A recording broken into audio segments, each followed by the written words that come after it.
పథకాలు బీసీలకి రాకుండా రద్దు చేశాడు. బీసీ కార్పొరేషన్ చేశాడు. ఇసుక ఏం తమ్ముళ్ళు, ఇసుక దొరుకుతా ఉందా మీకు మేము అడుగుతున్నా?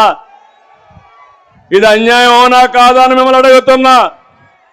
ఇక్కడే 15 ఏళ్ల బాలుడు అమర్నాథ్ గౌడు వాళ్ళ అక్కని అవమానం చేస్తా ఉంటే, నా అక్కను అవమానం చేసి అడిగితే పెట్రోల్ బేస్ తగలబెట్టారంటే ఈయన బీసీలకు న్యాయం చేస్తాడా అని మిమ్మల్ని అడుగుతున్నా.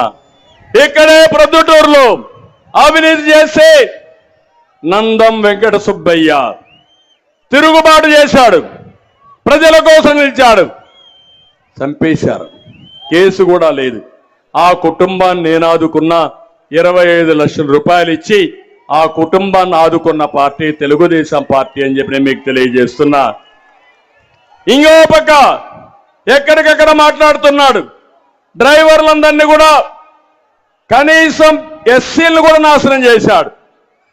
ఒక డ్రైవర్ని కండ కావరంతో ఒక ఎమ్మెల్సీ చంపి డోర్ డెలివరీ ఇస్తే అలాంటి దుర్మార్గుడికి ఊరేగింపు చేశారంటే వీళ్ళు మనుషులా నేను అడుగుతున్నా మిమ్మల్ని. ఇక్కడే మీ ఊర్లో మనం చూసాం, ఏదైతే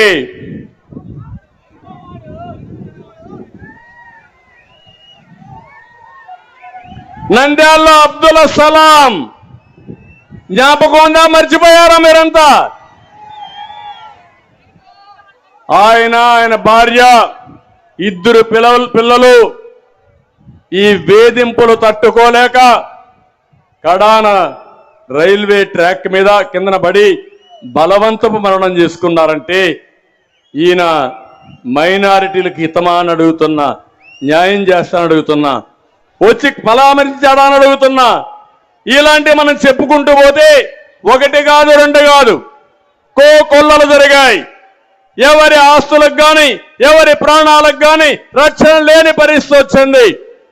ఆ రోజుట్లోనే దళితులకు న్యాయం చేసిన పార్టీ తెలుగుదేశం పార్టీ. భూములు కొనిచ్చాం, 27 స్కీములు తీసుకొచ్చాం, మైనార్టీలకు 10 స్కీములు తీసుకొచ్చాం, విదేశ విద్య ఇచ్చాం, కానుకనిచ్చాం. ఈ రోజు ఇంకొక పక్క చూస్తే ఎస్సీల్లో కూడా ఏబిసిడి కేటగరైజేషన్ తీసుకొచ్చి మాలా మాదిగలకు న్యాయం చేసిన పార్టీ తెలుగుదేశం పార్టీ. 25 సంవత్సరాల తర్వాత ఇప్పుడు ప్రధానమంత్రి గారు కూడా కేటగరైజేషన్ సబబని వాళ్ళు కూడా సమర్థించే పరిస్థితికి వచ్చారంటే అది తెలుగుదేశం పార్టీ దూరదృష్టి. సమాజంలో ఏ ఒక్క వ్యక్తికి అన్యాయం చేయకుండా అందరికీ న్యాయం చేయడం తెలుగుదేశం పార్టీ సిద్ధాంతం. ఈ విషయం కూడా మీరు గుర్తుపెట్టుకోవాల్సిన అవసరం ఉంది. ఇవే కాకుండా